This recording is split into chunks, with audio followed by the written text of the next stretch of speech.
gotta say something before I start, Warriors. I love Beatdown hardcore. You know, back in the day, I used to just call it hardcore before the suffix core got slapped onto every single subgenre under the sun. However, this video is about 2020's TikTok beatdown hardcore, which I'm strongly sick of. And Warriors, I gotta believe I'm not the only one. And I know a lot of people aren't gonna be brave enough to say these takes. These are gonna be hot takes, and I know those sensitive hardcore boys are gonna find their way to my comment section to try to say some really mean things to the bad boy over here, but that's not really gonna bother me, alright? There are two big culprits, in my opinion, that are running this sound into the muck, and they have joined forces on a new split EP. Days Records and Triple B have combined forces for a Sunami and Pain of Truth split EP. Yeah, can you even believe that? Two of the most stale, boring, washed hardcore acts that have no idea how to reinvent themselves are scrounging for ideas, trying to grip onto any last grasp of clout that they may have. But let me tell ya, the aura of the early 2020s, that's over, boys. That's long gone. It's almost comical that they're still doing it, and it reeks of desperation that they're here doing it together. If these two bands in 2022 did this, it would shake the earth. The ground would shatter. But now, these two bands, even at full power, aren't even gonna cause a ripple. So today I'm here to talk about that EP and maybe shred it to pieces, but before I do, hey, hi, hello, I am the Canadian cult leader, Bad Boy Dan Frampton. Welcome to the YouTube channel. Likes and subs, let's go. Subscribe today and let this cult leader lead you to the promised land of quality online entertainment. The Frampton universe welcomes everybody in with open arms. It doesn't matter what you like. If you like music, I got a channel for that. If maybe trending current events is more your speed, I got a channel for that called The Art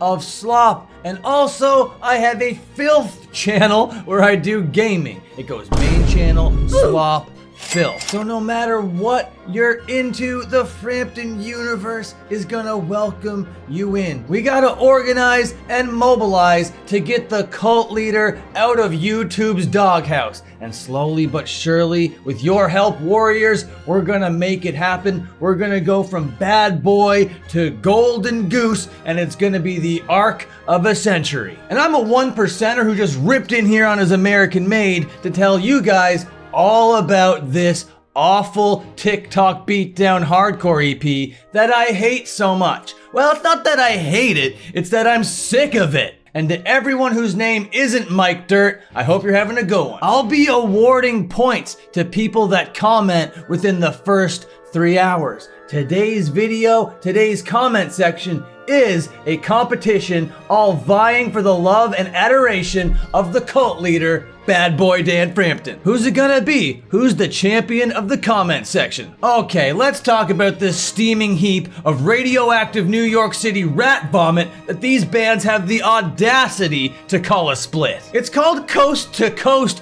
guys, as if you couldn't get more nail on the head than that. It's the dumbest, most brain-dead, brain-souped thing I've ever heard in my entire life. Now, Sunami started off as a little bit of a joke band, then they got a lot of hype, then they started to believe their own hype, and now they're just cranking out all this crap. But luckily, this split is only 4 tracks long, so I only had to spend 9 minutes with this malignant parasite. Side A duties are performed by Pain of Truth. The first song is called Shattered Past. And boys, the past isn't the thing that you should be shattering. The past is the only time that you are halfway good. I remember that EP with the dog on it. That thing ruled. What happened to that Pain of Truth? Oh, I know. You started to believe your own hype. Is that what's going on here? Do you think you're bigger than hardcore or something, and now you don't have to try? It is so clear to me that you didn't try on this EP. I predicted the first words I was gonna hear when I went into this thing was gonna be coast to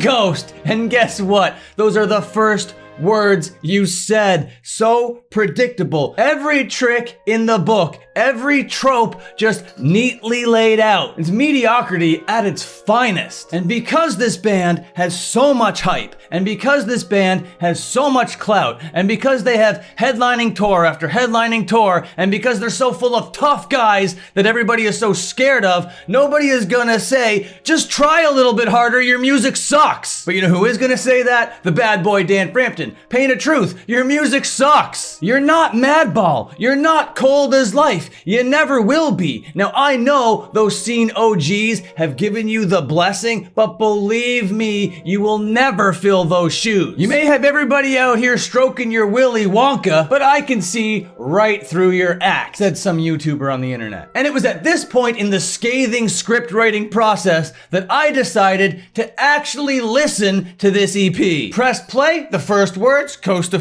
coast, of course, let's go, let's do that. And I guess the first song on here is going to be 3 minutes long, which happens to be the longest song on this whole record. And believe me, that 3-minute runtime wears out its welcome faster than Rick to Life can call out for Daddy Danny Diablo. Their second and final offering on this EP is called The Enemy, which I find ironic because they really are. I hated both of these songs. And believe me, it's not necessarily because it's bad beatdown hardcore, it's because it's phoned in, mediocre hardcore that's just relying on their hype and clout to push it forward. If this was their first set of songs, there's no way it would get this much traction, especially now that the beatdown hardcore scene is so oversaturated. Everybody wants to be a beatdown hardcore band, and these songs really wouldn't have cut through the static. Just as formulaic as expected, nothing new was brought to the table other than more padding for their next headlining set. To me, it feels like they are just pandering. They are just putting out a product that people are going to lap up. All the bad boy wants to do is rip around on his American made and get skulls tattooed on his skulls, and believe me, this music is not the soundtrack to that. But secretly, even though those TikTok kids are gonna eat this stuff up, I know that somewhere deep down inside, they'd rather be listening to Haywire. Cause Haywire is doing a little bit of a classic sound. Also brought to you by Days Records. They're bringing a whole new kind of freshness to it, which I might say Pain of Truth did way back in the day also for Beatdown, but now they're just going through the motions. They're just doing the same thing over and over and over again. It's not fun, it's not impressive, and it feels to me that Pain of Truth is just kind of like the vegetables of hardcore, where these kids feel like they have to listen to Pain of Truth so they have a full rounded balanced diet of modern day hardcore. But that is not the truth. Just go listen to Haywire, I implore you. Now moving on to side B, the Sunami portion of this evening's affairs. They had the good sense not to cross the 2-minute mark with each of their offerings over here. And so far, that is the only redeeming quality of this entire EP.